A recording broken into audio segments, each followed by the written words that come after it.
see, and there's other stuff. But bottom line is that my experience in the war room, I think, will give you a valuable hour. So that's what I'm going to talk about. I have to apologize. This is going to really, really be disappointing, and I hope I don't really disappoint people too much. But this won't be a sales pitch for Checkpoint. Now, Terry did say you guys prefer the sales pitch and you prefer pricing models and things. There won't be any of that. So I have taken all all the branding out. So I'll give it to you in a third party perspective, okay? And if you want to continue the conversation, I'll see you at the Cyber Range on July 22nd. How about that? This has been such a bizarre time, and of course later in the evening it gets even more bizarre. I don't know about you guys, but I'm so punchy by the end of it. I'm gonna guess. Can someone who's hosting allow me to share my screen? That would be great. Currently I guess I'm a nobody on the I guess you may have to promote me to host. I'm not sure. I guess. I guess. There you go. Okay. And that's the other thing I think will be. I'll try to steer clear of the death by PowerPoint. There is some though because we got to be visual. Hang on one second here. A lot of people asking about the microphones and this is my studio. So I've been doing probably what you're doing, which is sitting on Zoom after Zoom after Zoom. This is my LinkedIn. Please reach out to me. Please link up with me. And I look forward to seeing some of you I know and getting to know all the rest of you. Here's an old photo I found. I couldn't believe it. It's vintage. Can you imagine ever going back to this? I can't. And I'm going to draw some parallels today in my presentation about the analogies of before Corona time and after Corona time, and how remarkable they are, and how things that seem so normal before are totally out the window, and everything is within the possibility. This is Walter Kinsey. Does anybody see this? Anybody know what this is? You don't have to answer me. You can just think the answer. I talk fast on it. I won't force you to participate. This guy actually decided to completely relocate his office to his car, and he has taken all of his access up on the hill in Texas and running it completely out of his car. We were talking before we started about driving around and your commute to nowhere and trying to go on a walk so you can listen to a podcast and all that. This guy has this mastered. So his family comes up, rolls the window down, and he winks twice at him when he's on a call. So just so surreal, so bizarre. What I'd like to do now is the following, okay? I'd like to tell you a story with a tangent. You know what phishing is. It's nothing new. But as it turns out, it is the center pin of everything that's going on. I am going to play the part of a hacker in a minute, and give me a second to set this up. And I'm going to take you through not one, not two, not three, not four, but actually 5 different vectors of attack that we're seeing. And all of it comes back to creative uses of the phishing attack. So let me tell you about creative uses of it. Before I do that, let me first entertain this concept for you. Again, I won't make you raise your hand, but anybody on the call familiar with the overused term work from home? I should say, is anyone not working from home right now? Do we have any medical professionals or anybody that has gone back to, I don't know, a plant or manufacturing plant? Unfortunately, I don't have a great way to get answers, but most people are still in the information age or the information sector are still working from home. But there's a new term you may have heard, all right? And I want to introduce you to it. Maybe you've heard it. And this really represents at least where we are in our room as the emergence from, the beginning of the emergence from this pandemic. And the term is work from anywhere. It isn't new. We've always bantered about, I can get my job done from any device anywhere. But this is, in fact, what we see. And what makes work from home different than work from anywhere, and why do we care about it in a cyber context? So I'll share that with you. Basically, work from home implies something. It implies that when I'm done working from home, what do? Well, I go back to an office. That's what it implies. So there's a place I can still go and sit and be working in normal times, but now I'm working from home. Well, work from anywhere has the potential to replace the paradigm of office space completely. If I had told you this 5 months ago, you never would have believed me, but now you're entertaining it. There is a very good chance that huge parts of the workforce will simply work from anywhere. We will never go back to an office. And what that means, and this is what I hope you'll learn from the next 45 minutes with me, is that certain subtle vectors of attack, certain social engineering vectors, which again are the key to any good attack, like a phishing attack, which I'm going to break down, become even more pronounced and more dangerous. And that's what we need to be worried about. So work from anywhere means I might be in a coffee house, I might be in my home, I might be in an office, it might not be my office, and I no longer am bounded to it. There's no office I go back to. It's anywhere. So things happen. I'm going to give you a specific example, if you don't mind. One of the examples is our CISO is a guy called Joni Fishbein. By the way, if you ever have an opportunity to meet Joni, or if I have the opportunity to introduce you, I would love to. Joni is an extremely charismatic Argentinian who talks even faster than me, and he's a phenomenally smart guy, and he is our CISO and manages out of Tel Aviv. And just today, I'll share this, is quite relevant to you. Today, he shared something with the workforce and the war room and the workforce here at Checkpoint about a vishing attack. V. Do you know what a vishing with a V, a vishing attack is? Okay, so a vishing attack is a bit of an old-fashioned exploit of a social engineering vector, which is calling. I call you on the phone, and I try to trick you, deceive you into giving up credentials, which you're probably saying there is no way you would even take that call, let alone give up credentials. Well, here's an example of how work from anywhere presents new risks.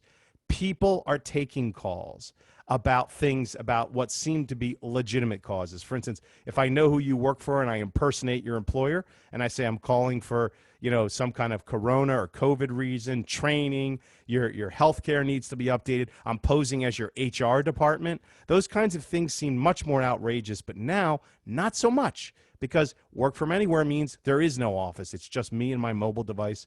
And let's be honest, most of us, if we've been working from home for long enough, are craving those conversations. We're more willing to talk to people. I don't know if you've noticed this, but maybe you've been in isolation, so we're more open to maybe a conversation. So believe it or not, our company, our entire workforce was warned to watch out for these phishing attacks which are occurring. So the point is, before I get into the kind of a technical breakdown of how a really sophisticated phishing attack could look, I think we're all in a heightened sense of urgency and a heightened sense of suggestibility, where the usual social engineering vectors are even more dangerous than usual. We're seeing these are some of the things that have come across our desk. We're seeing cyber criminals using like the COVID-19 training headline to try to phish people. Okay, hey, please click here to register for the required COVID-19 training. We're seeing what I call distraction vectors, where right now, of course, Corona is the big cause, but an email saying, please support Black Lives Matter, click here. And a lot of people have a lot of passion about that in one way or the other, and we see people clicking where they shouldn't be clicking. So clearly, there's a heightened suggestibility, and the same old social engineering entry vector is just as active as it ever was. Let me ask you guys a question. Have you heard about what sounded like a sales pitchy term called the cyber pandemic? Anybody heard that? Okay. Again, I can't see you. I wish I could, but let's see. Somebody's chatting in probably. No, I haven't heard of it. It's sales pitch. Let me tell you what the cyber pandemic widely believed. By the way, this is a view echoed by most of the industry. It's not a specific Checkpoint view or a personal view. There is a very, very strong belief that we are, and it had been talked about, much like a real pandemic, it had been talked about for years and then died down a bit, and we do believe we are on the eve of a major worldwide cyber pandemic, and I'll explain the two pieces of it. First of all, it'll be based on exploiting a zero-day attack, a non-disclosed vulnerability that'll be very, very hard in most cases to defend against. And secondly, due to the work from home and work from anywhere posture that we're all in, we will be highly exposed. For instance, the ability for you to get support from a cyber team or a IT team is much reduced these days. You have to call in. You're not in an office. Everybody's very busy. So the ability to respond to these things, all of our workforces and security teams are likely dispersed. being asked not to come in group. So all we have is the Zooms. So the point is, we're on the eve of this. Back in 2003, you might remember Slammer and the Sapphire worm. It spread in 10 minutes and infected 10 million devices.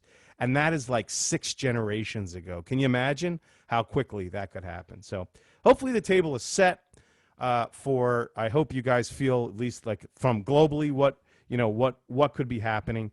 I'll give you a couple of numbers, and then I'm going to go into a story about what I would call the human condition, or the human is the weakest link, which most of you have heard that kind of tagline before, but I'll show you how sophisticated the attacks have gotten with a twist.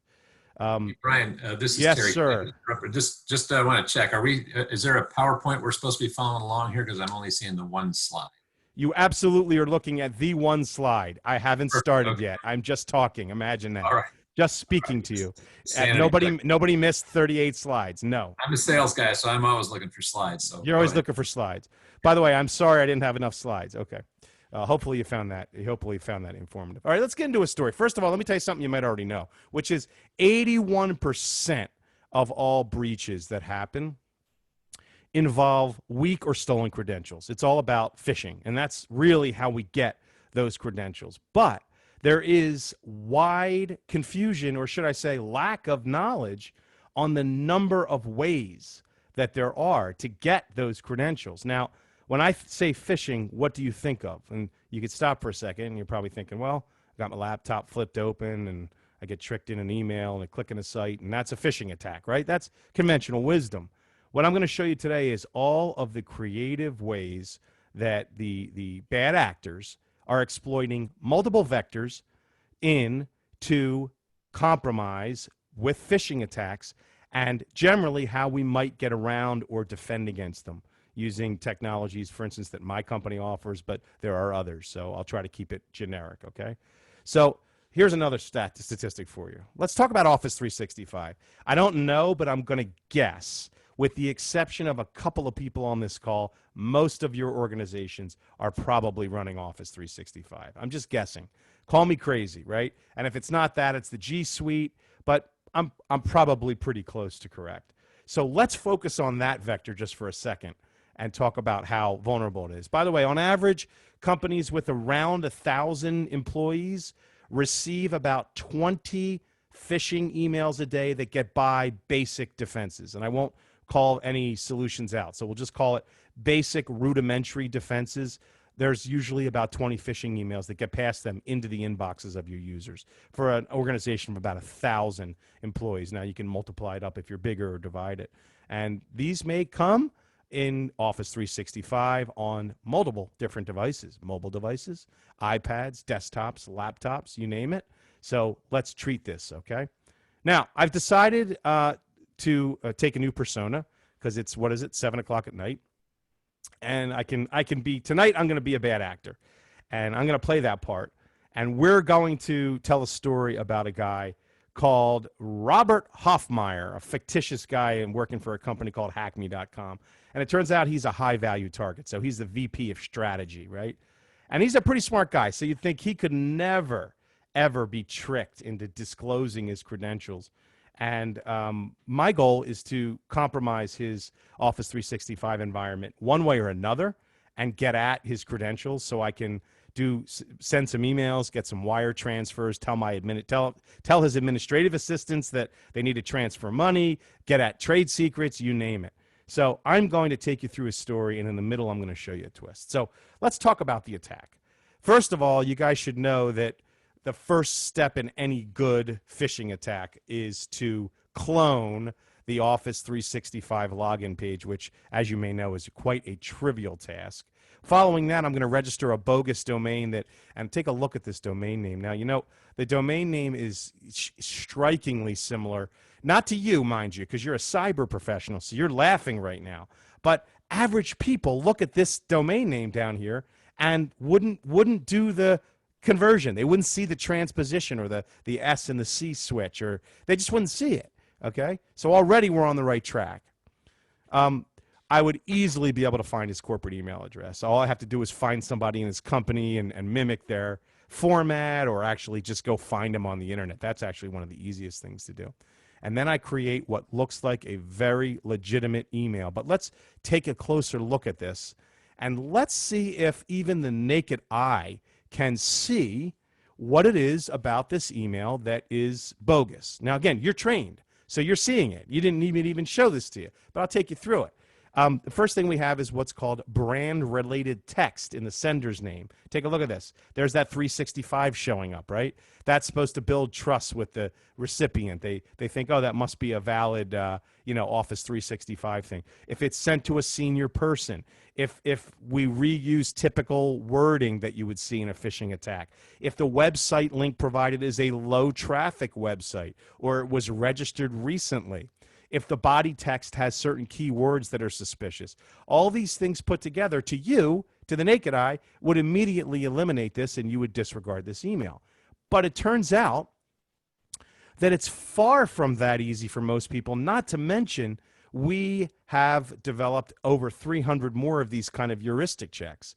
And I'll steer clear of anything specific to what I'm doing, but researchers have found many, many ways to detect these kinds of suspicious things, but the naked eye is unable to do it that quickly, okay? So once we apply some artificial intelligence to it, all of a sudden now we can tag it, we can quarantine it, we can say, yes, that's phishing, okay? Yet that's only part of the story, all right? So that part of it you may have known. Now, let's talk about something, and I'm going to give you an example, and this comes out of our war room again, so hopefully this is some real-world experience for you. I want you to listen to some numbers that I'm going to give you. And again, this body of intelligence that we have, some of it is shared with others. Some of it is created in the community, such as by you guys. Some of it is gathered, is researched, is acquired through checks that are being done on our solutions or other solutions.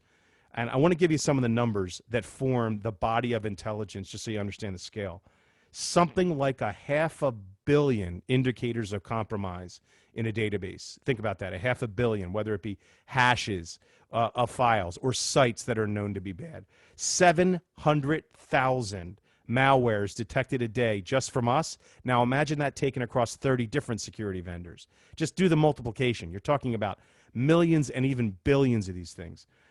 We see about a quarter billion command and control addresses in our research. Let's say in the real world, among all the vendors, maybe it's 300 million. I don't know, but the numbers are staggering. And so the net of it is, for us, we see about 17 million cyber attacks a week. Now multiply that out across 10 vendors. So you're talking about numbers that are staggering. Well, we all the industry, myself and my colleagues and the Palos and the Checkpoints and all the security vendors have a responsibility to say, hey, when I see that bad domain, I'm going to blacklist it and tell everybody about it, all right? So this needs to become part of a global research entity that everybody can use and everybody can adopt for the good of all of us. And that's, in fact, what's happening. So that's kind of an easy use case. You think, okay, that's great. We know that's a bogus domain. We registered it, and then we block an attack. We have a control in place that blocks the attack. So here's the hacker, and here's me. This is me wearing my socially distanced and CDC and compatible mask. Okay, and I get frustrated. And so what happens to the bad actor? Now the frustration is going to build. Okay, it's going to start to build up. So I'm going to get a little more energetic now, and I'm going to apply a little more energy to try to overcome what frustrated me. All right. So now maybe I'm going to move on to vector number 2, which is to attack his personal email. Now, this is completely outside of any kind of corporate boundary. I'm going to try to exploit his personal email, and I'll show you why in a second. So search out his personal email address, which is quite trivial. I'm going to quickly register a domain no one's ever seen before so that hopefully it won't be part of that collective intelligence. I'm going to get ahead of that. And he gets a personal email sent to him that looks a lot like a phishing email to you, but legitimate to him. And he may or may not click the link that he sees. And let's presume that he has some kind of control on his network that is protecting him. Again, this is one vector of defense, whether it's client-based or whether it's network-based. And again, someone, if it's not my organization or another vendor or a public, one of the public threat databases, is able to take a look at this and blacklist it, but not for obvious reasons. You may think, well, yeah, I could see they used an S instead of a C. Well, it turns out no one had seen that domain before. They hadn't seen it. So a heuristic got applied. It said it was registered by a guy who we know registered a previously known blacklisted domain. It was registered in the same week, and it looks a lot like the other one. So it's an example of the level of sophistication needed to be able to accurately detect whether this is a phishing website or not. It wasn't previously known, okay? So that's an idea of, how that happens. And then we ultimately blacklist it and say, hey, that's a phishing attack, okay? Now, let me show you a twist. I'm going to come out of my PowerPoint, okay? And I'm going to show you a little twist on something crazy. By the way, if you ever want to look for some really, really good reading, it comes out of Checkpoint Research, okay? And let me go ahead and pull this up. Bear with me a second. While I'm pulling this up, let's see, here we go. This is literally so sophisticated. By the way, CP Research, in the podcast I host that I produce, everything is about what's coming out of CP Research. Just so you know what CP Research is, it's not sales and vendor pitching and you buy solutions. This is just people dedicated to nothing but research. It's separate from the Terry and the Brian Linder of the world. This is done all completely separately. There are two organizations in Checkpoint that are really separate from everybody else. One is the research arm. The other one is incident response. They're not part of the sales people, like, the sales organization. So I encourage you, if you're looking to be up to speed, it's research.checkpoint.com. But let me show you about what level of sophistication, and this is likely something you've not seen before, okay? Let me tell you what they did. Let me put the picture up here. Now, it all started with an email. So, phishing email, and there were some characteristics of it that are related to what I've showed you. But let me show you what they've actually done. And I have a name for this. This is not an official name. No one named it this. But I call this laundering a phishing link, laundering it. Like, you know what laundering money is, right? So this is a Brian Linder original. So I'll tell you what they did. You know about the phishing email. It comes in your inbox. Everything so far so good. And you see that link, and the link is clearly, in most cases, it's bogus. Like the office is spelled wrong, or, you put your mouse over it, and you're sure that it's a bogus email because you're cyber savvy, so you delete it. You know it's a phishing attack. Well, what they've done is they've used an actual legitimate Samsung or Adobe address, and what this is what's known as a redirect server. It's legit. It's not an abuse. This redirects. It's a publicly available part of Samsung's infrastructure. Obviously, a bit of a poor design, right? But it causes a redirect. So maybe it's a cookie tracking or a link tracker, okay? And it passes through this redirect server to a legitimate URL, but then it is laundered. So here we go. It gets redirected to another compromised website, and finally, the phishing attack begins. My point is, a normal phishing attack is click link, go to bad web page and ask for password, username, and password. But in this case, we're doing not only one, but two levels of redirection, or what I call laundering, of that phishing attack. So that is even harder to detect. You're saying, Brian, you just got done telling me that you have you and 10 other vendors have millions and millions of known bad URLs. You're just telling me here that this is a good URL, so it would pass right through your anti-phishing, right? So yes, I will show you how we mitigate that a little bit later in the process. But can you see how dangerous this is? And I've been let me stop and ask if anybody has any questions or comments. Do you understand the concept here of laundering these redirects? Anybody have any questions? I'm not looking at the chat window, so just come off mute.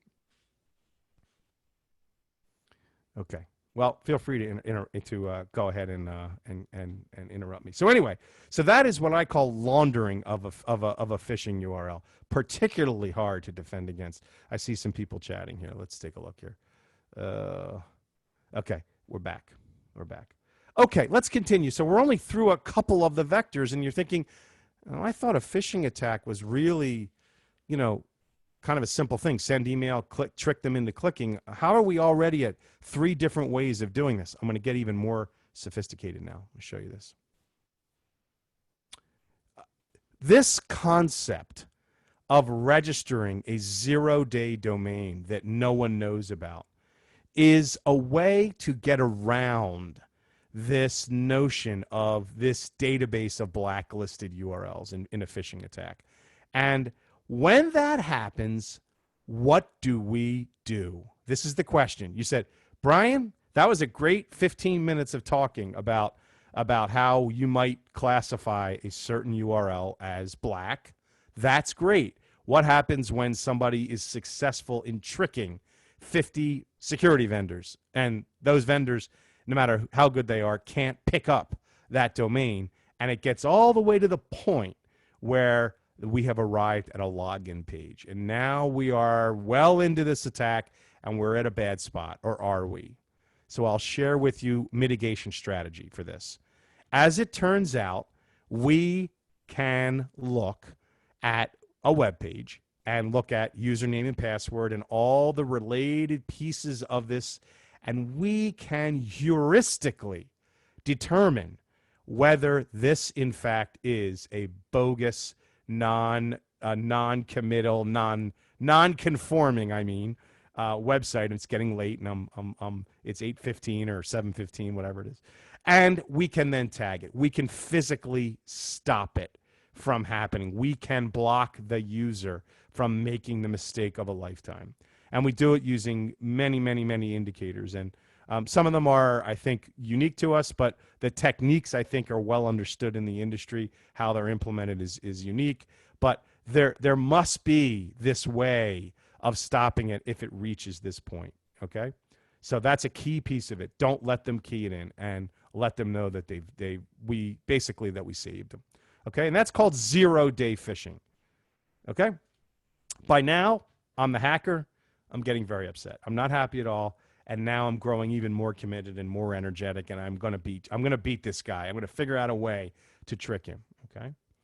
So what better way to do it than move to what most would consider an easier vector? How many people here would consider the mobile device an easier vector of attack? Mainly because most people, it's in most security teams' blind spots. Anybody? And why is it in the blind spot?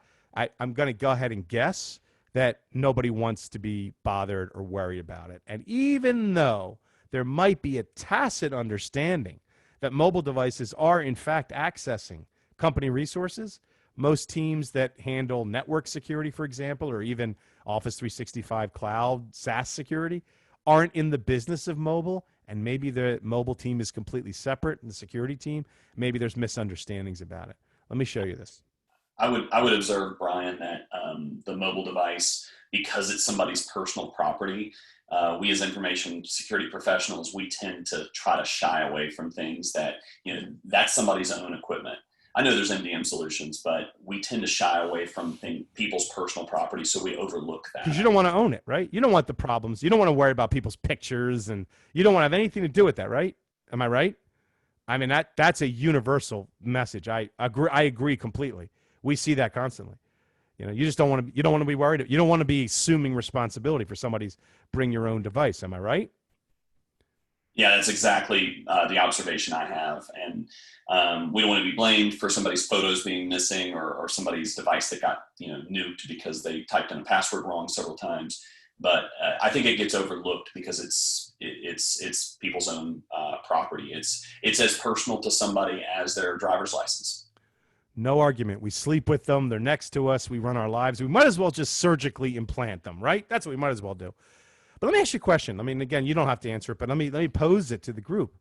If I told you, now most people here, I have to confess, I don't know all your roles, but I'm imagining you're involved somehow with cyber and responsibility, a very, very difficult job of trying to keep your firm secure. What if I told you that somebody's mobile device, even a bring your own device, maybe it's partially under management, whatever, is going to be responsible for the biggest ransomware attack or compromise or major cyber incident in the company's history that maybe could even put the company out of business? Now, would that change your posture? And I'm not even talking about buying a solution. I'm just saying, if I told you that were a distinct possibility, Would it change your posture? Would you say, you know what? We'll take the risk. We'll tell our employees if they want to access resources, they're going to have to comply with our mobile threat strategy or else. So it's more of a question. I pose it to you. I'll show you how easy it is to go around the company laptop and go through a mobile device. To do it, it's actually so easy. Finding somebody's mobile number is trivial. You know that, right? WhatsApp is one of the most popular apps out there. You can substitute any messaging app in there. First thing is we can present a very convincing text message. We can do a smishing attack, which is a SMS, or we can do it over WhatsApp, or we can do it over any of a number of mobile platforms. And to this, most people, not you, but most people would see a text like this and most likely would click on it. Okay? Most people. All right? Let me ask you a question. On a given day, would you click on it? Don't answer me. Just think the answer. Would you click on it? Okay? So first of all, strategy one is if the URL redirect under the shortened URL here is known to be malicious, we can block that. Okay? So that's good news. But we need to be able to have the same technology on the mobile device. And this is a strategy for you, a mitigation strategy. We need to insist that we need to have that same strategy on the mobile device so that if, for instance, a 0-day domain like I showed you earlier actually leads them to a page that looks like this, where they have the chance to be phished, that we block that as well. So here's the message I'm giving to you. You should demand, this is a good way to say it, you should demand of your security vendor the following. This is what you should demand of them. One, a solution that protects mobile devices without ruining the user experience. In fact, it should mostly be transparent to the user. Yet, it should have the firm's interest at heart. If it interrupts the user experience in any way, and the company is unwilling to provide a dedicated mobile device, which most aren't, there are exceptions, then it must be unobtrusive, but it must protect against both of these vectors of attack. That is, we know the URL and we stop it, and that's great. Or if we don't know the URL, we need to be able to stop the phishing attack. Okay? I hope that was informative. We're not done yet. We got more vectors. Now the guy is me. Now the black cat is obviously in a tizzy. Okay? He's in a tizzy about it because he's desperate, and he's going to try one more thing. You know what Quora is, right? Question or answer. I didn't know what Quora, Quora stood for a long time, but actually stands for questions or answers. But anyway, this is a popular media site, social media site, and you have your own too that you use. And basically, they had a huge breach back in December of 2018 that at this exact moment seems maybe a little bit unrelated, but 100 million users had passwords stolen, okay? And apparently they were stolen sufficiently that they could be read in the clear. And so that seems like an unrelated but disturbing data point. Well, as it turns out, the VP of strategy that I'm after is on this platform. I have found him. He likes talking about SpongeBob SquarePants, right? So, I found him and I know he has an account. So now let's talk about what we all affectionately refer to as the role of credential reuse in the experience of an evolved phishing attack, okay? Now, raise your hand in your home office. You don't have to do this, but if you were in front of me, raise your hand if you hate passwords. Raise your hand if you have some kind of way of managing your passwords. Most of you probably do. Maybe it's even a good way. Maybe it's a password vault. Maybe you have something against that. Raise your hand if you have a pattern in your passwords that is somewhat similar. Now, don't raise your hand, but do you reuse any passwords across platforms? Do you have a kind of password, a really good one, like a complex one that you use, that you're proud of, that you use both for your corporate resources, but also maybe for some of your personal stuff? So one of the premises is that if I can find a password that was used for something personal like Quora, and I can make the leap that he may have reused that in Office 365, it is not a stretch at all. I can search the dark web, procure the password, and I can determine that the password that he used was the same one that he used for Office 365. Now, you might argue the window might be short for this. Maybe the data must be fresh, whatever the reason. But it turns out it is a viable way to do it. So we have many, many people that are trying to do this. So another demand you can make from your provider of cyber solutions is to say, wait a minute, I need to head this off before it ever happens. If I ever witness a hashed password that is reused, so someone tries to use in any website the hash of my corporate password matches the hash of the password. I don't actually see passwords, but I'm going to flag that. I'm going to log it, and I'm going to tell the user, hey, wait a minute, sir, ma'am, I know you didn't mean to do that. You must change your corporate password. We head it off at the way before it ever happens. And that's the idea behind it. So credential reuse is a major, major threat to thwarting phishing attacks. Okay? So you want to make sure you stop that from happening. Finally, and this is a classic one, and again, I'm just showing you some ways that we mitigate these attacks. There's a very simple one. Let's say they do manage to get the credentials. Let's say they get all the way that far, and they've managed to do it. Maybe they successfully phished him, and he somehow clicked it on a device, a mobile device that wasn't protected, whatever, and he got phished, let's say. Well, another way that we can mitigate the impact of this is to verify not only the device but the location. Why do I have a guy that is based in San Francisco logging in from China? Now, we've had many, many legitimate cases where that has happened, where a user travels. There's absolutely legitimacy to it, but it's certainly something worthy of flagging if it's not an expected condition, right? Why is somebody in Russia logging in with this guy's username and password when 6 minutes ago we saw him in San Francisco? Do the math. It's not possible, okay? So it's an example. So these are all the ways that we can defend against human error and giving in. So I summarize it here, and then I'm going to stop talking at you, and I appreciate you staying with me, and I think I'm doing pretty well on time. Yeah, I'm doing good on time. 4 primary vectors. The conventional wisdom is that the endpoint is really the only one, and that's not true. And secondly, all the attack vectors. Most people are familiar with a basic email coming to a corporate email box. It's pretty simple to get your arms around that. Yeah, I get that. I didn't know that a personal account or that credential reuse or a mobile device or even a cloud account, I didn't know that a social media platform in the cloud, I didn't realize that all that put together is, let's do the math, 1, 2, 3, 4, it's 6 times 24 possible vectors of attack for a phishing, an advanced phishing attack. Not to mention the sophistication that I showed you, the evolution of this through laundering of these URLs even increases the sophistication of it. And, basically, it's a serious issue. Now, I'll tie it all back, and then I'll stop.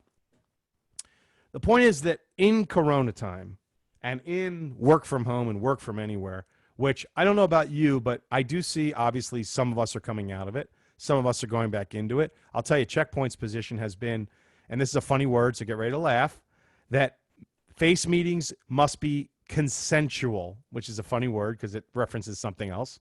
But a consensual face meeting is acceptable. But if both parties don't consent to the meeting, then it should be done remotely. So most of our meetings are still happening that way. And maybe your experience is different. Maybe you're back in certain verticals, obviously like healthcare, maybe there's more of it. But basically, the more virtual we are, the more dependent we become on these virtual experiences through our own, home devices or bring your own devices. So the complexity of it is multiplied. The threats have never been greater than they are now, and I think they're going to be getting worse. And I'll tell you another compelling event, and then I will stop. And this is an opinion, but I think the election in the United States will present another threat, a very high level of threat time.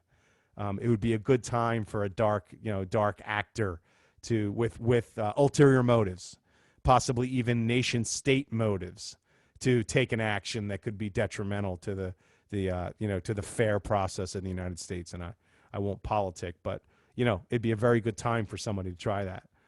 So keep your eyes tuned to it. I wish you the best, and I'm going to open it up for questions, comments, and maybe if you don't agree with me, please. The best presentations are the ones where arguments break out and people say, you don't know what you're talking about. So I'll take a breath, take a drink, and open it up for any questions. Brian, uh, I know this is like the third time I've spoken up, so here I am again. I'll shut up after this. But one observation I've had looking at some of the malicious messages that have come into my organization in the last few months is I've seen attackers will use, I'm going to call it a double landing page attack. What they'll do is they will park at a landing page that's like a legitimate OneNote notebook. Okay. You know, and then on that notebook, they will park a link to a secondary vector of attack. So maybe that notebook has a click me link, and in many cases that second link is this detrimental link to malware or credential sniffing. So let me stop you. This sounds like laundering. So the first link was totally legit.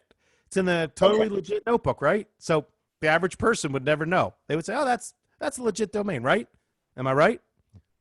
Yeah, exactly. And so that actually makes that email laundering example you gave. Okay, that I guess we're talking about one and the same there. Yeah, Well, let me pose the question to you. When that happens and the laundering is successful, because it is, what should they then arrive at the phishing page where they ask for the username and password? What needs to happen there? What has to happen to stop it at that moment? Once that username and password field are shown, what has to happen? Well, I would say number one, we hope that a user will have detected that they didn't expect to receive this email and report it as soon as possible. We will also hope that our user would, at the very least, have reported that placeholder page or that laundered page, whatever we want to call it. But you're absolutely right.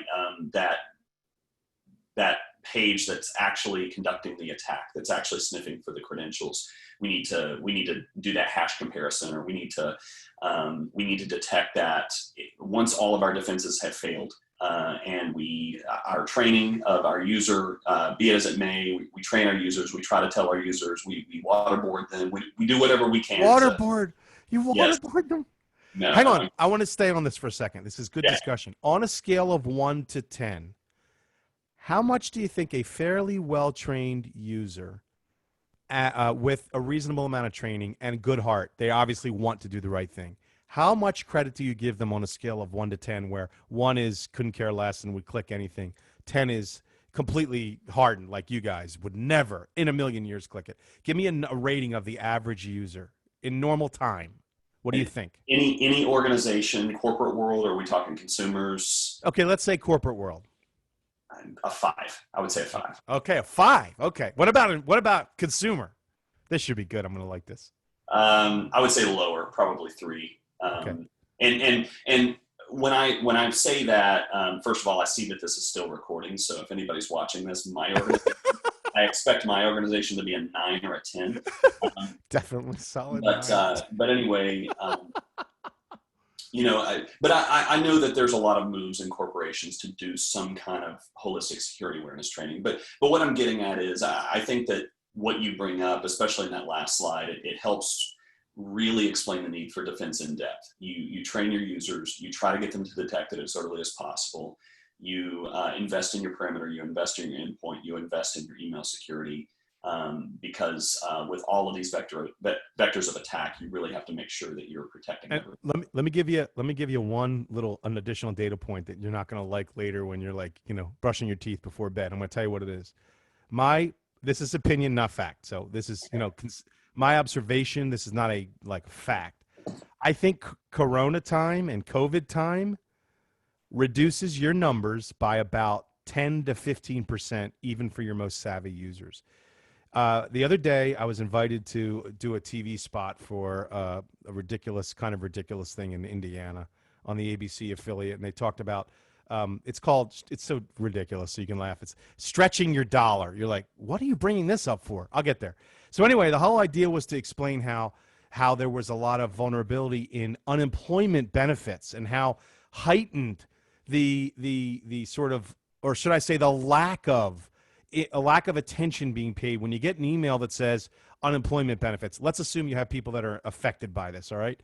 They're infected by it. They need unemployment benefits. They see an email that looks like an unemployment benefit email. They're going to click that link. So there are populations of people whose competency, even with good training, is reduced by 20 to 30% in Corona times, depending on level of distraction, number of Zooms they've had to endure for like 6 months straight. And are they unemployed, or do they have a family issue, or is the dog barking? These are all things that reduce the numbers even further.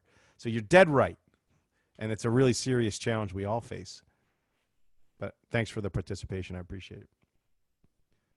Anybody else? Anybody want to disagree? Anybody want to say, no, it's overblown? You're a sales guy, I can tell. So, yeah, it's all overblown. Anybody? Usually there's somebody. All right. Let me give you a couple of takeaways that are just for your own edification. Number one, research.checkpoint.com, right? So this is a fantastic way to just keep up to speed and get up to speed. If you're looking for that same research in digest format, you can subscribe to the podcast I host. We pick and choose things. Recently, we did a story, and I'm going to wrap here in about 3 minutes, but we recently did a story on, I talked about mobile security. When you think of mobile security, you probably think of holding a phone in your hand, okay? And you say, all right, so if I load some kind of control on that device, provided it doesn't ruin the experience for everybody's beloved mobile device, if it does some of the protections Brian Linder talked about, that sounds great. Well, somebody figured out how to attack an MDM. Now, I'm sure most of you know what an MDM is, but an MDM is a manager of mobile devices, either partially or fully. And most organizations, even for employee-owned devices, are leveraging an MDM to enforce some kind of basic security, if not more advanced security, without interrupting the user experience. By the way, Checkpoint, everybody uses their own devices, but still there's a security element. Well, somebody figured out a way to attack the loving mothership, MDM, and reverse the infection. What I'm trying to say is that the device itself didn't need to get infected. It was the mothership that got infected and then turned around and infected all the devices. How about that? So the podcast, we take that research story, which are the brilliant people in Checkpoint Research developed, and we summarize it in digest format, and it's funny. We make that serious thing fun, kind of funny and ridiculous, because sometimes they're just outrageous what's going on, and interesting too. So anyway, if you want to tune in the podcast, it's like Checkpoint Coffee Talks. We publish every other week. It's usually very, very quick. It's a cup of coffee long, so it's like 16 minutes long. Or please go to research.checkpoint.com and enjoy some of the great research there. It's just so interesting to read it. Okay. Any other questions? I went about 50 minutes, which at this hour is quite impressive that y'all lasted, because believe me, after hours and hours and hours of Zooms, everybody's fried by this point. So thanks for your attention. And again, I'm Brian Linder, and I'll go back to I'll share out my LinkedIn. So if you're right here and you're bored and you want to do it, please go ahead and find me on LinkedIn and hook up with me that way. And I look forward to eventually at some point meeting you guys all in person. So, okay. Awesome. And that's it for me. Thank you so much. Terry, did you have anything in closing? No, nothing from me. Brian, thank you for your enthusiasm and your presentation. I always learn something when I listen to you, so thank you for doing that. Good. Yeah. That's all I got. Thank you. Awesome. Thank you so much. And we look forward to having Checkpoint at the Security Summit on July 22nd and 23rd. Please be looking for information to come out very soon. And Brian, thank you so much. Slightly terrifying information. Yes. Yeah, slightly terrifying. But still information that we need to, look at head on and start addressing, because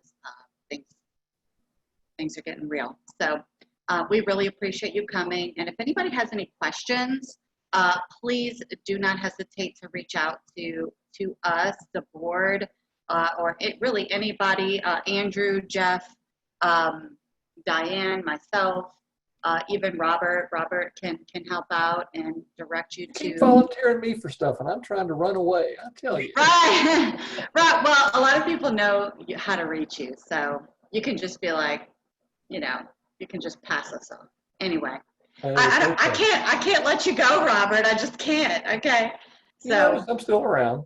Yeah. So, all right, everybody, have a great day. Have a good Friday. Have a good weekend, and we'll talk soon. This recording will be up on our webpage and in LinkedIn soon. All right. We'll see you at the cyber range. That'll be great. We'll see you guys on July 22nd. Thank you, everybody. Thanks. Thank you. Night all. Thank you, Brian.